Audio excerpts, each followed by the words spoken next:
जय श्री कृष्णा, जय श्री राम, जय गौ माता, जय राधे श्याम। आप देख रहे हैं तुलसी तपोवन यूट्यूब चैनल और इस वीडियो में हम चर्चा कर रहे हैं दिवाली का समय है, माँ भगवती लक्ष्मी कहाँ टिकती है, घर में बरकत कैसे हो, घर में कैसे सब तरक्की उत्थान हो, सब मुस्कुराहट के साथ जीवन जिए। तो उसके लिए मैं एक वीडियो के माध्यम से अपनी कोई बात आपके पास तक पहुंचाना चाहता हूं, जो कि शास्त्रों में जो विहित बात है उसी की मैं आपको चर्चा कर रहा हूं। घर में घोर गरीबी ना आए, दरिद्रता ना आए।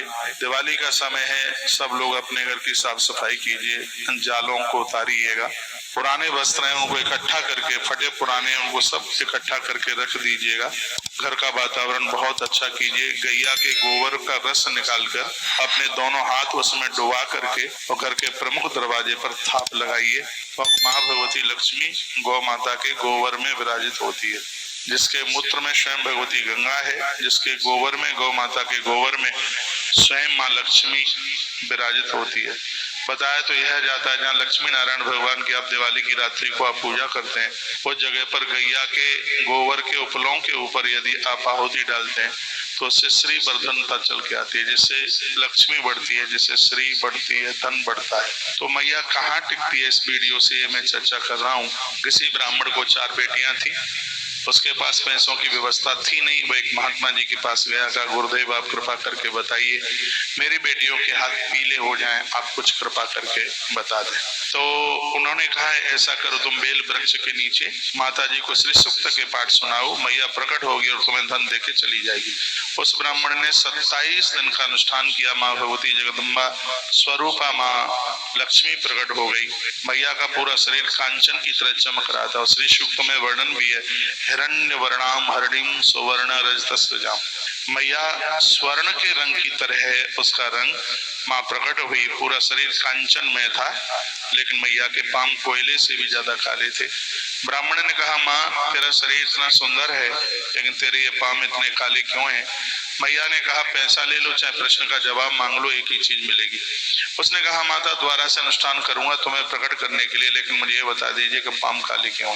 तब मैया ने कहा कि दुनिया में ऐसे बहुत लोग हैं जिसने धन की वजह से अपना माथा मेरे पांवों में रगड़ा है, और मनुष्य के मस्तिष्क पर पाप होता है, माथे पर पाप होता है, और उस व्यक्ति ने मेरे पांव में अपना मस्तिष्क रगड़ा तो उसके पाप की वजह से मेरे पांव काले हो गए हैं।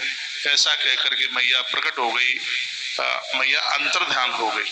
तत्पश्चात उस व्यक्ति ने द्वारा से अनुष्ठान किया, माँ द्वारा से प्रकट हुई तो अब के देखा मैया का पूरा शरीर सोने की तरह, लेकिन मैया का माथा कोयले की तरह काला है। उस व्यक्ति ने कहा हाँ माँ तू पहले आई तब तेरे पांव काले थे, और अब के बार तू आई है तो तेरा मस्तिष्क काला है। ये बात समझ में आई नहीं है। तब कहा माता जी ने चाहे प्रश्न का समाधान चाहे पैसा, दोनों में से एक ही चीज मिलेगी। वो कहता है हे मैया मैं फिर एक तीसरी बार अनुष्ठान कर लूंगा, मुझे इस प्रश्न का जवाब चाहिए। तब मैया ने कहा कि दुनिया में ऐसे बहुत लोग हैं जो मेरी तरफ नहीं देखते, उन्होंने मेरे प्रभु नारायण को प्रसन्नता पूर्वक पूजा करके उनको अपने घर में विराजित कर लिया है।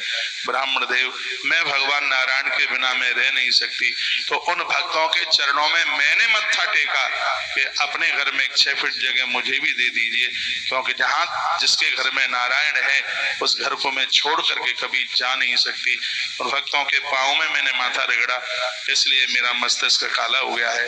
ब्राह्मण देवता ने कहा माँ चली जाइए, मैं नहीं आह्वान करूंगा, मैं बुलाऊंगा नारायण को, नारायण मेरे घर में आएंगे तो आप बिना बुलाए चल करके मेरे घर आओगी और आकर के विराजित हो जाओगी। तो मैं इस वीडियो के माध्यम से यही कहना चाहूंगा, बहुत लोग दिवाली के समय पर खाली लक्ष्मी माँ की पूजा करते हैं। लक्ष्मी के साथ गणेश को पूजिए, लक्ष्मी माँ के साथ नारायण को जरूर पूजिए। नारायण के साथ माँ को पूजोगे तो माँ गरुड़ पर बैठ के आएगी, अकेली लक्ष्मी को पूजोगे तो खाली लक्ष्मी का वाहन उल्लू है और वो उल्लू बना के चली जाएगी।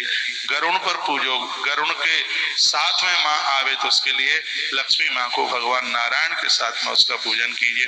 गणेश जी को इसलिए पूजिए क्योंकि बुद्धि के देवता भगवान गणेश हैं। धन आता है तो सबसे पहले बुद्धि बिगड़ती है, हमारी बुद्धि ठीक ठाक काम करे, इसलिए इस 2023 की दिवाली को जिसके मुहूर्त अगली वीडियो में मैं भेजूंगा, लक्ष्मी नारायण भगवान के ऊपर पूरी रात भर आप बेलपत्र चढ़ाइए। माँ लक्ष्मी और भगवान भगवान नारायण आपके ऊपर अति प्रसन्न हो जाएंगे। जीवन का सबसे बड़ा सुख है महापुरुषों की संगति मिले। जिंदगी का सबसे बड़ा दुख है गरीबी झेलना। हम गरीब घर में जन्म तो ले सकते हैं, लेकिन हम गरीब बन करके मर नहीं सकते। अपने पुरुषार्थ को ताकतवर बनाइए और ऐसा जीवन जीने की कोशिश कीजिए। पुरुषार्थी बनिए, देवताओं का आह्वान कीजिए, बड़ों का सम्मान कीजिए, भगवान का नित्य बंदन पूजन कीजिए।